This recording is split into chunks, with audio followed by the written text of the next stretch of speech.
were just asking if I was going to dance with Nick with my robo knee here.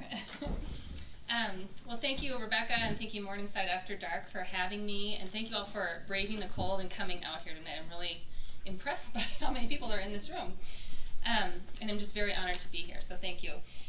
What I'm going to read tonight is a snapshot of a novel excerpt that will be published by New Letters in March. This takes place in the Copperbelt region in the mining town of Solwezi, Zambia. Leela is 7 months pregnant and has secretly followed her husband Mapenzi to Solwezi, where he works in the mine for 3 months at a time. Excuse me. And then she met Manasseh on the bus. This piece explores the impact of foreign intervention and its effects on local people. The red light of the sunset was thinning out, disappearing into the incoming blues and blacks of night. Leela and Manasseh walked down Independence Road, where people gathered along market stalls, built of sticks, twine, and thick layers of cardboard, tended by women with fists on their hips and men who shouted with their hands and mouths, hawking pyramids of tomatoes, eggplants, cassava leaves, used clothes, nested cooking bowls, and car batteries. All of it under the banner of wood smoke, all of it slowly dissolving into the dark. "Take me to the mine," Leela said, even though her feet were swollen and tired. "I've heard so much about it, but I cannot picture it in my mind." Manasseh's steps quickened and his hands moved as he described the underground and open-pit mines, the process of mining copper and refining it. He told her of the concentrator, the smelter, and the refinery, how the copper is harvested as rough rock, and through all the crushing and sifting and heat, it becomes something shiny and beautiful and valuable. "Like this," he said. He pulled up his sleeve to reveal a copper bracelet, a gift from my superior when I was promoted. "You must be a prized worker," she said. "I am a steward of what the Lord has given. I do what I am told." He contorted his hand into a cylinder, pulling the bracelet until it popped off like an unlocked shackle. He took her hand and threaded it through, squeezed it to fit. "It belongs on a delicate wrist, not one that is marked with scars and rough hands."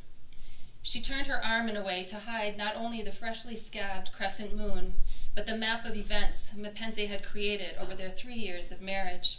The neat lightning slash from a cooking knife, the constellation of small stars from the times he pinned her down and seared the tip of the fire poker into her forearm. Manasseh covered them all with his hands without noticing and looked up into the heavens. They walked off the main road until the hum of voices and music and traffic softened with the tone of Manasseh's voice, and they reached the gates of the mine. Large towers of scaffolding were lit by piercing white lights, mountainous silhouettes along the open pit.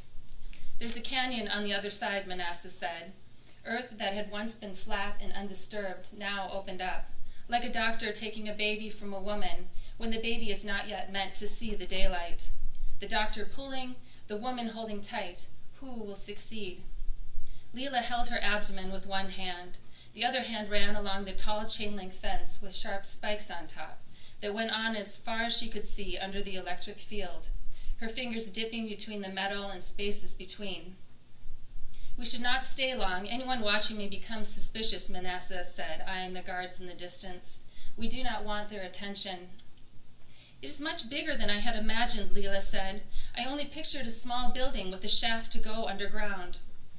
"The foreigners do nothing small. Hundreds of workers, big machines and materials. Nothing they bring looks like us." He slid his hands in his pockets and shrugged his shoulders, laughed. "But they bring us work, thanks be to God. New roads, a clinic with doctors and medicine. I cannot complain." Leela turned the bracelet on her wrist. Manasseh tilted his head back. "At home, the stars are so strong and so many, but look." "I cannot see them," she said. She could not look up for long. The lights hurt the backs of her eyes. "When I gaze at the night sky in the village," she said, "I feel so small. I feel the presence of God. No one competes with him when the lights go out. It is only him." He pulled in a breath and let it dissipate into the cool night air, while the machines whirred far past the other side of the fence. "But the lights never go out in this place." She heard his shoes rock on the gravel, the crunch of crushing stone. "Here I do not feel small," he said. Leela looked over at him. His face lifted so the lights from the mine burnished his skin and made him look like he was made of copper. Here, he said, I feel invisible.